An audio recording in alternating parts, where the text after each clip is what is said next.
يا بني إسرائيل اذكروا نعمتي التي أنعمت عليكم وأني فضلتكم على العالمين. اے اولاد یعقوب، میرے وہ انعام یاد کرو جو میں نے تم پر کیے، اور یہ کہ میں نے تمہیں اس زمانے میں سب لوگوں پر فضیلت دی. واتقوا يوما لا تجزي نفس عن نفس شيئا ولا يقبل منها شفاعة ولا يؤخذ منها عدل ولا هم ينصرون. اور اس دن سے ڈرو جس دن کوئی جان کسی دوسرے کی طرف سے کچھ بدلہ نہ دے سکے گی، اور نہ اس کی طرف سے کسی ایسے شخص کی کوئی سفارش قبول کی جائے گی جسے اذن الہی حاصل نہ ہوگا، اور نہ اس کی طرف سے جان چھڑانے کے لیے کوئی معاوضہ قبول کیا جائے گا، اور نہ امر الہی کے خلاف ان کی امداد کی جا سکے گی. وَإِذْ نَجَّيْنَاكُمْ من آل فرعون يسومونكم سوء العذاب يذبحون أبناءكم ويستحيون نساءكم وفي ذلكم بلاء من ربكم عظيم.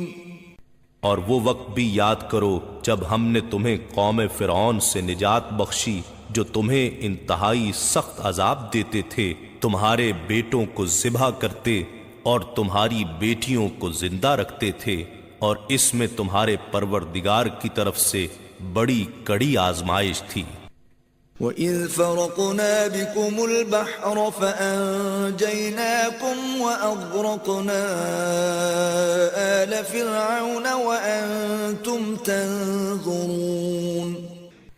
اور جب ہم نے تمہیں بچانے کے لیے دریا کو پھاڑ دیا سو ہم نے تمہیں اس طرح نجات عطا کی، اور دوسری طرف ہم نے تمہاری آنکھوں کے سامنے قوم فرعون کو غرق کر دیا. وَإِذْ وَاعَدْنَا مُوسَىٰ 40 لَيْلَةً ثُمَّ اتَّخَذْتُمُ الْعِجْلَ مِن بَعْدِهِ وَأَنْتُمْ ظَالِمُونَ. اور وہ وقت بھی یاد کرو جب ہم نے موسیٰ علیہ السلام سے 40 راتوں کا وعدہ فرمایا تھا، پھر تم نے موسیٰ علیہ السلام کے چلائے اعتکاف میں جانے کے بعد بچھڑے کو اپنا معبود بنا لیا، اور تم واقعی بڑے ظالم تھے. ثم عفونا عنكم من بعد ذلك لعلكم تشكرون. پھر ہم نے اس کے بعد بھی تمہیں معاف کر دیا تاکہ تم شکر گزار ہو جاؤ. وَإِذْ آتَيْنَا مُوسَى الْكِتَابَ وَالْفُرْقَانَ لَعَلَّكُمْ تَهْتَدُونَ. اور جب ہم نے موسیٰ علیہ السلام کو کتاب اور حق و باطل میں فرق کرنے والا معجزہ عطا کیا تاکہ تم راہ ہدایت پاؤ. وَإِذْ قَالَ مُوسَى لِقَوْمِهِ يَا قَوْمِ إِنَّكُمْ ظَلَمْتُمْ أَنفُسَكُمْ بِاتِّخَاذِكُمُ الْعِجْلَ فَتُوبُوا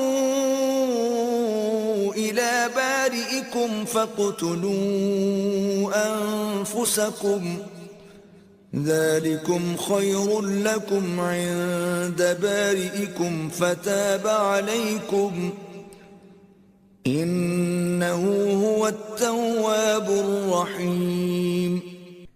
اور جب موسیٰ علیہ السلام نے اپنی قوم سے کہا، اے میری قوم، بے شک تم نے بچھڑے کو اپنا معبود بنا کر اپنی جانوں پر بڑا ظلم کیا ہے، تو اب اپنے پیدا فرمانے والے حقیقی رب کے حضور توبہ کرو، پس آپس میں ایک دوسرے کو قتل کر ڈالو، اس طرح کہ جنہوں نے بچھڑے کی پرستش نہیں کی اور اپنے دین پر قائم رہے ہیں، وہ بچھڑے کی پرستش کر کے دین سے پھر جانے والوں کو سزا کے طور پر قتل کر دیں. یہی عمل تمہارے لیے تمہارے خالق کے نزدیک بہترین توبہ ہے. پھر اس نے تمہاری توبہ قبول فرما لی. یقیناً وہ بڑا ہی توبہ قبول کرنے والا مہربان ہے۔ وَإِذْ قُلْتُمْ يَا مُوسَى لَن نُّؤْمِنَ لَكَ حَتَّى نَرَى اللَّهَ جَهْرَةً فَأَخَذَتْكُمُ الصَّاعِقَةُ وَأَنتُمْ تَنظُرُونَ۔ اور جب تم نے کہا اے موسیٰ ہم آپ پر ہرگز ایمان نہ لائیں گے یہاں تک کہ ہم اللہ کو آنکھوں کے سامنے بالکل آشکارا دیکھ لیں، بس اس پر تمہیں کڑکنے آ لیا جو تمہاری موت کا باعث بن گئی اور تم خود یہ منظر دیکھتے رہے۔ ثم بعثناكم من بعد موتكم لعلكم تشكرون۔ پھر ہم نے تمہارے مرنے کے بعد تمہیں دوبارہ زندہ کیا تاکہ تم ہمارا شکر ادا کرو۔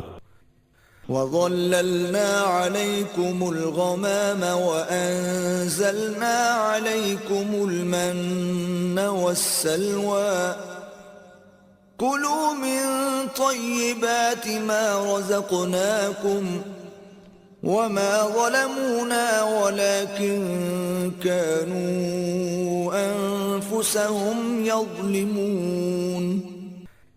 اور یاد کرو جب ہم نے تم پر وادی تیہ میں بادل کا سایہ کیے رکھا اور ہم نے تم پر من و سلوہ اتارا کہ تم ہماری عطا کی ہوئی پاکیزہ چیزوں میں سے کھاؤ، سو انہوں نے نافرمانی اور ناشکری کر کے ہمارا کچھ نہیں بگاڑا مگر اپنی ہی جانوں پر ظلم کرتے رہے۔ وَإِذْ قُلْنَا ادْخُلُوا هَٰذِهِ الْقَرْيَةَ فَكُلُوا مِنْهَا حَيْثُ شِئْتُمْ رَغَدًا وَادْخُلُوا الْبَابَ سُجَّدًا وَقُولُوا حِطَّةٌ نَّغْفِرْ لَكُمْ خَطَايَاكُمْ وَسَنَزِيدُ الْمُحْسِنِينَ۔ اور یاد کرو جب ہم نے فرمایا اس شہر میں داخل ہو جاؤ اور اس میں جہاں سے چاہو خوب جی بھر کے کھاؤ، اور یہ کہ شہر کے دروازے میں سجدہ کرتے ہوئے داخل ہونا اور یہ کہتے جانا اے ہمارے رب ہم سب خطاؤں کی بخشش چاہتے ہیں تو ہم تمہاری گزشتہ خطائیں معاف فرما دیں گے اور علاوہ اس کے نیکوکاروں کو مزید لطف و کرم سے نوازیں گے۔ فَبَدَّلَ الَّذِينَ ظَلَمُوا قَوْلًا غَيْرَ الَّذِي قِيلَ لَهُمْ فَأَنزَلْنَا عَلَى الَّذِينَ ظَلَمُوا رِجْزًا مِّنَ السَّمَاءِ بِمَا كَانُوا يَفْسُقُونَ۔ پھر ان ظالموں نے اس قول کو جو ان سے کہا گیا تھا ایک اور کلمے سے بدل ڈالا، سو ہم نے ان ظالموں پر آسمان سے بصورت طاعون سخت آفت اتار دی اس وجہ سے کہ وہ مسلسل حکم عدولی کر رہے تھے۔